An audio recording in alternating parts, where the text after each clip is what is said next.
you are the honorable representative of District number 9, but I see you are the representative for the entire of Liberia. That is what I want. It is not the nature here. It is not a discussion about something that we are discussing. It is not a nature.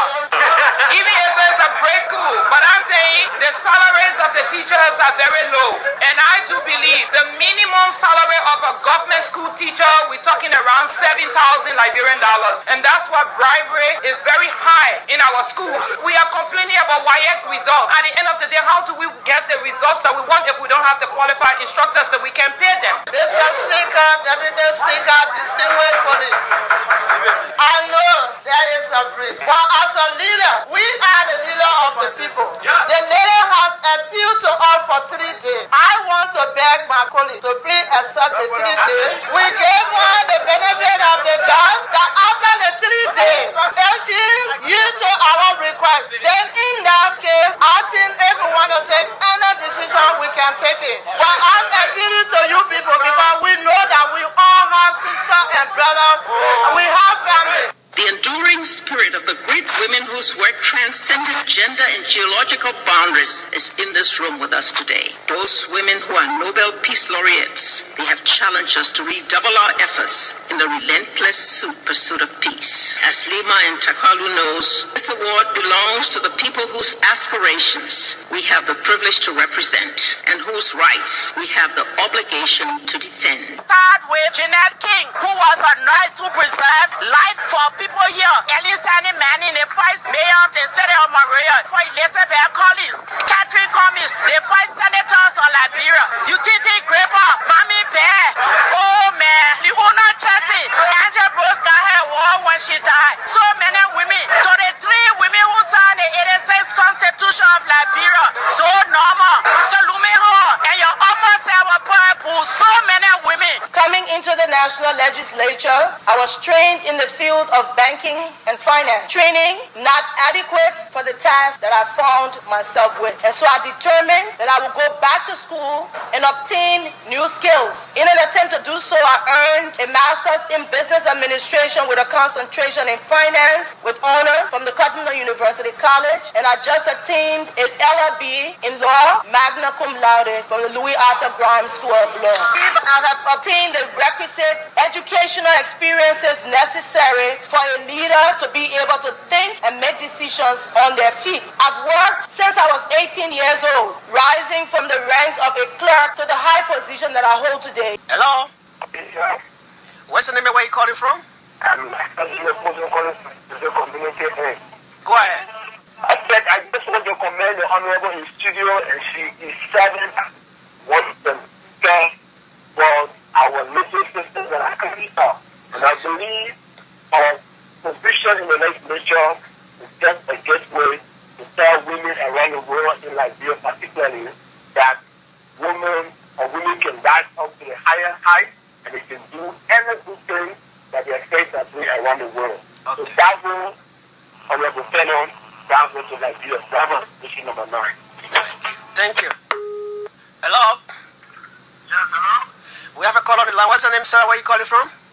Thank you very much. My name is Richard Manuba, and I'm calling from an over resident. What's the contribution, sir? Well, Father, thank you very much for this program. I think listening to Boteno tonight, yesterday not too far from my district, I live in District 1069.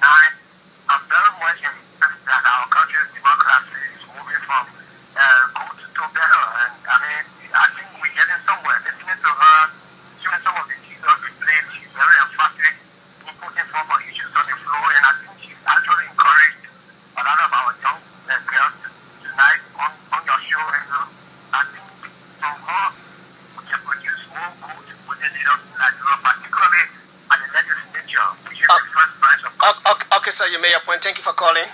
Hello? Hello?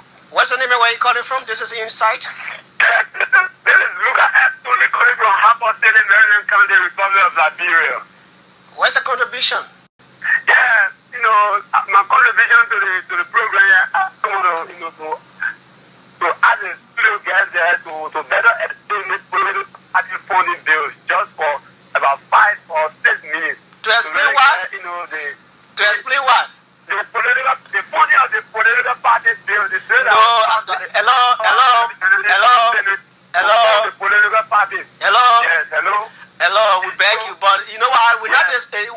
discussing the political, party bill for now. We are looking at women issues. Probably she just wanted she just brought her in and to just chip away small. So we beg you, we're not really discussing that. Sorry. We'll come back to the line. Actually, we're not discussing the political party funding bill. We don't want to open debate on that. Okay, we have another caller on the line. Hello? Hello? What's the name and where you calling from? This is Ernest Willie. I call from Zwedru, Nigeria County. Oh, Zwedru. What's the contribution tonight?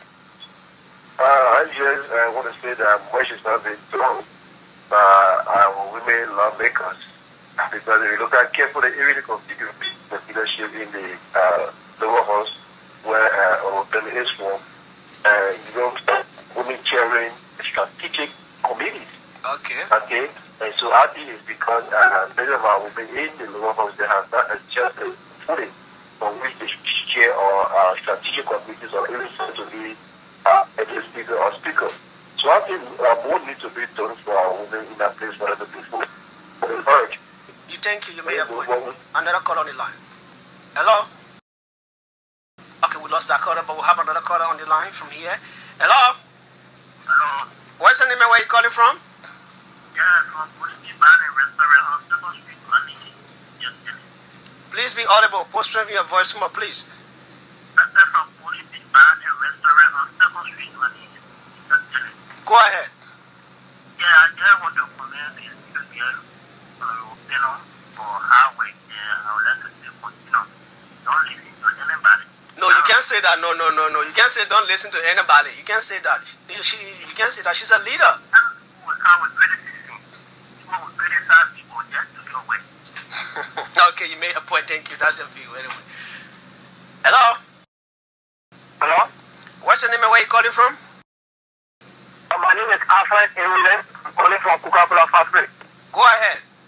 Yeah, honorable good evening. Good evening. Yeah, honorable people say that you are the honorable representative of district number 9, but I see you are the representative for the entire of Liberia. What I want to understand from you is that you are about for a legislative break. I want to know what importance does it have for the people of Liberia at large, and what response will you bring? Tell us about your break and what are some other future plans you have, especially when it comes to maybe things that you'll be taking outside of Liberia. Thank you. Okay. I think we can now get back to our studio guest. She would like to comment on some of the points, then we'll come back again on the line. Yeah, a couple of issues were raised. Let's get into that. But first, the issue of the agriculture break. Going to the US, are you flying to Europe? I will not travel now. I will travel, but not now. Maybe in October. Okay. I will take September to start some of my physical projects in the district, my personal initiative, because during the period of my assessment analysis in the district, I came across some issues that are affecting my people that I believe at my own level I can handle outside of my district development funds. So I will also be looking at that. And if I be making a trip, I will be visiting Canada. Why? I have a relative who worked with the District Number 9 constituency in Canada, and he wants to introduce me to that constituency because Menserado County mix of people from different counties in the capital. So you can really say I'm going to America to look for the Menserado County caucus there, like other counties will go and find their people. Basically nothing much. I have a farm, and so I will be making sure that they start planting my cassava. How far is the farm? Where is it? My farm is in Dixville. Okay, how large is it? Yeah. And what do you not ready large, starting on a smaller scale.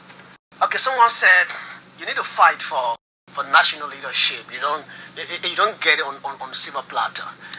And the guy said, in fact, that's the reason why women in the legislature are not on strategic committees. I don't know what you call strategic committees, but I think all the committees, there are two kinds of committees in the House. There are standing committees and statutory committees. And those committees are all important anyway. All committees are important. You got Madam Josephine Francis, who is the chairperson on the Committee on Agriculture. That's a very important. You have Honorable Getru Lamin, who is the co-chairperson on Education. I'm also on the Committee on Foreign Affairs. I'm on the Committee on Gender and Child Development, Youth and Sports, Banking and Currency, Public Utility. So I don't understand.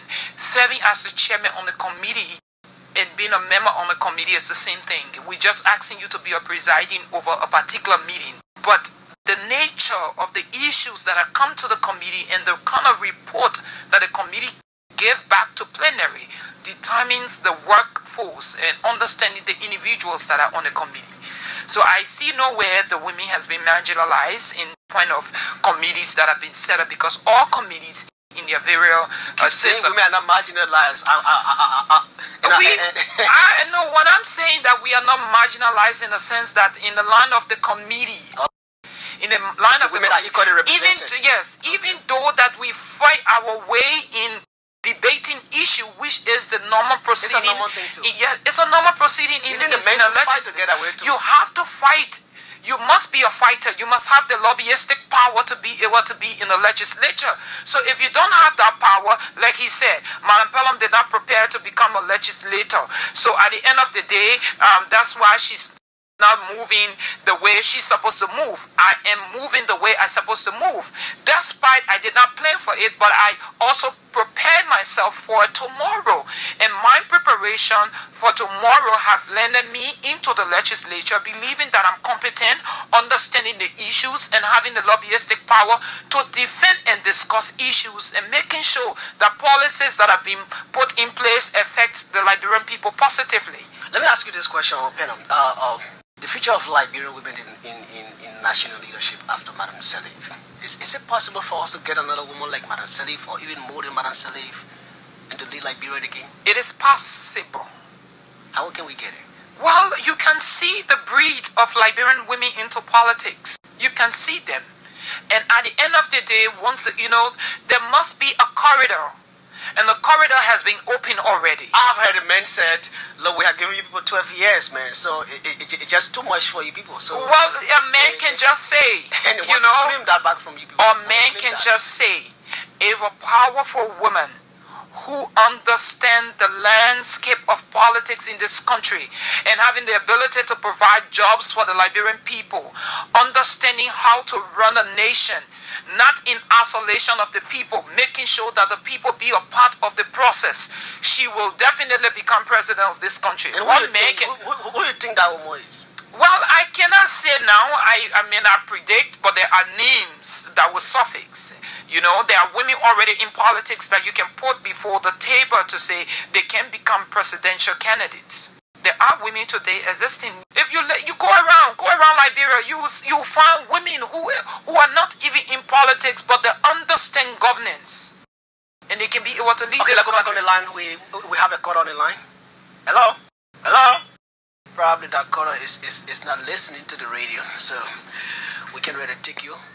I think the caller is back. Hello. What's the name and where you calling from, sir? I am Mr. James Kenan, calling from Calcutta. You're welcome. What's your contribution? I want to congratulate the honorable for that president steps you have taken. But he said something that gave me to feel somehow. And what's that? He said that the picture means. Hello. It made mention about sacrifice. Okay. Sacrificing, most especially when it comes to the Hazu. So what came to my mind, this person would be done with a civil service salary increasement or what? So that I think better to try to get on the line to find out what it means that they come to the civil service salary increasement. Okay, she will make some clarifications regarding that anyway. Well, I want to say at the level of the legislature, there was no increment in the legislature benefits. So we are only saying that at a particular point, that was the justification. In fact, I'm told that after the clearing of the ghost names on the payroll, civil servant salary will be, I think, considered to be increased. Yeah, so anything can happen. Okay. Let's go back on the line. Hello. That caller is not listening to the radio. It's like this issue of civil servants is a serious matter. Everybody wants in their pay to be increased. I think you cannot every year increase civil servant because of your revenue income is growing. So every year you must increase. I think we must be able to have substantial amount of money before you can go about doing increment. I mean, you have to take into consideration other issues. I'd like to bring something. Okay, we have a caller on the line. Hello? We lost the caller. I'd like to bring something to your that spark up into the session in the house, and it's a very serious issue. But just before that, I take this caller. Hello? Yeah. What's your name and where are you calling from? Sorry, I'm calling from Pelham-Youngblood. Go ahead. Oh, there's a few problems. Yeah, go ahead. We're listening. Oh, we lost the caller. We have another caller on the line. Yep.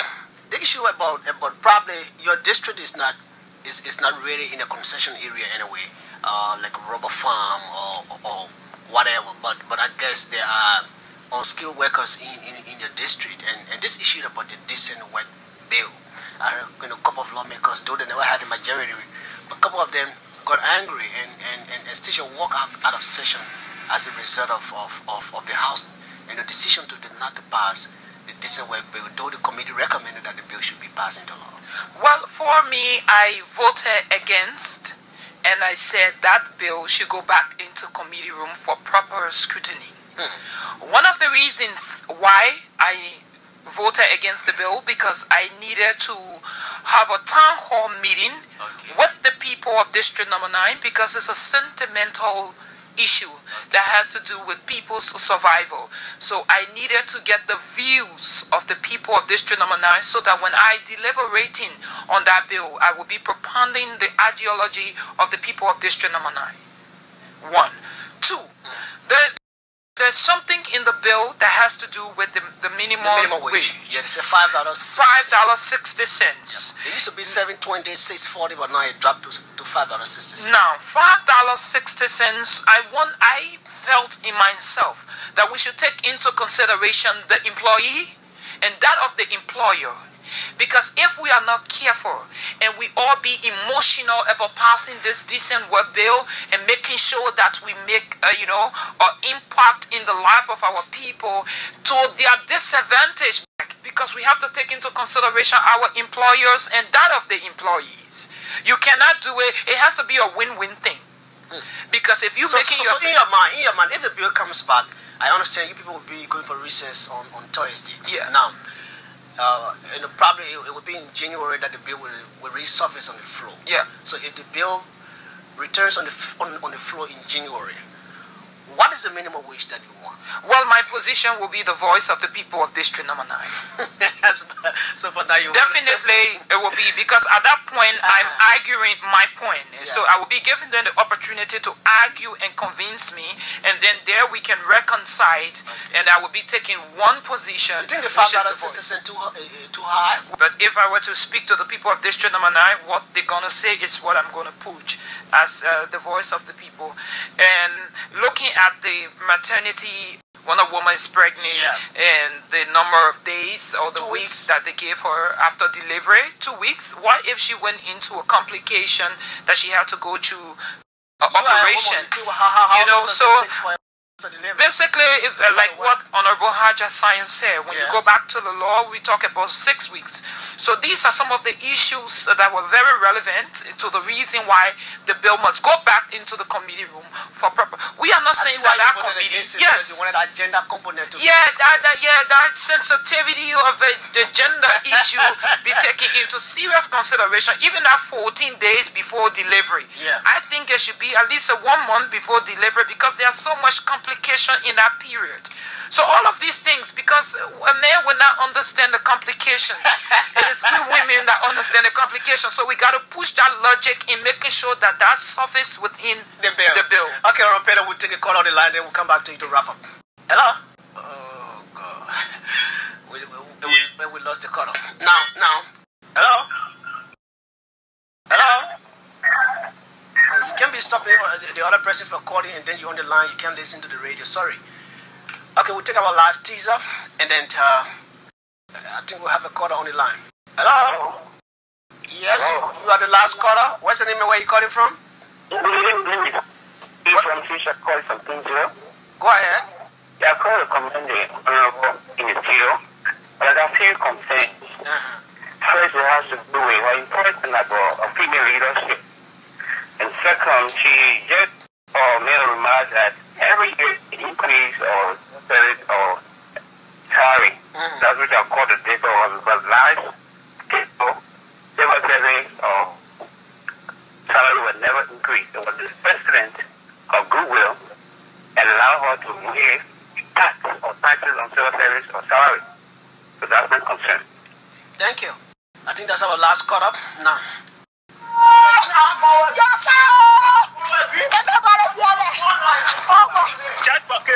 JFK.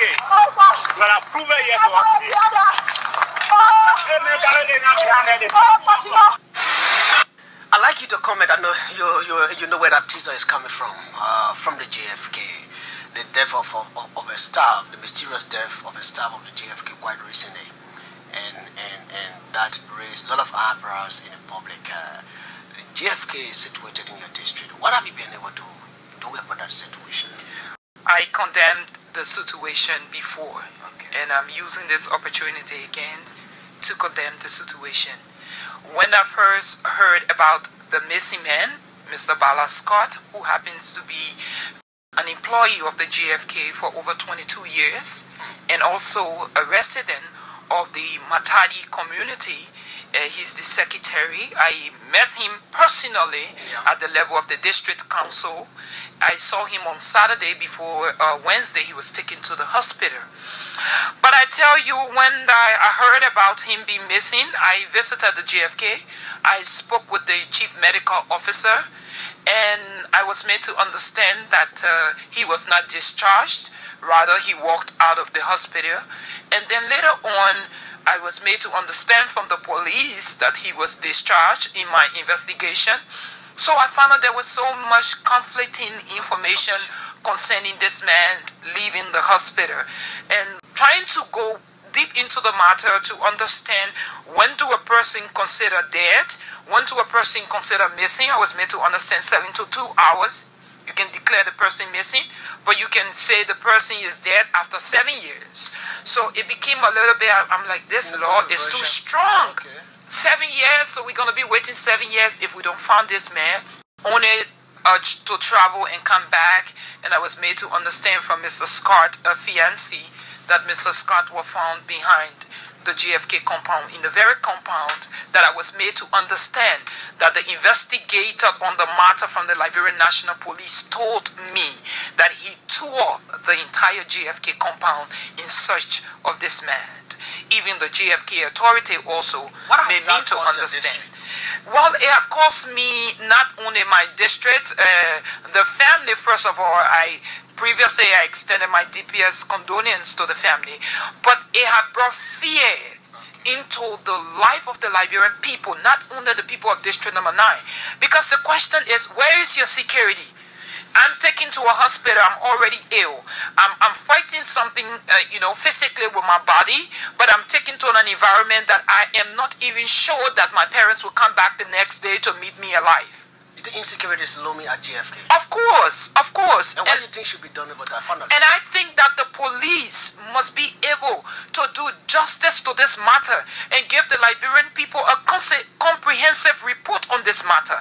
And ever since they carry on the autopsy, we have been waiting patiently at the level of my district, waiting to receive the autopsy report from the Solicitor General of Liberia.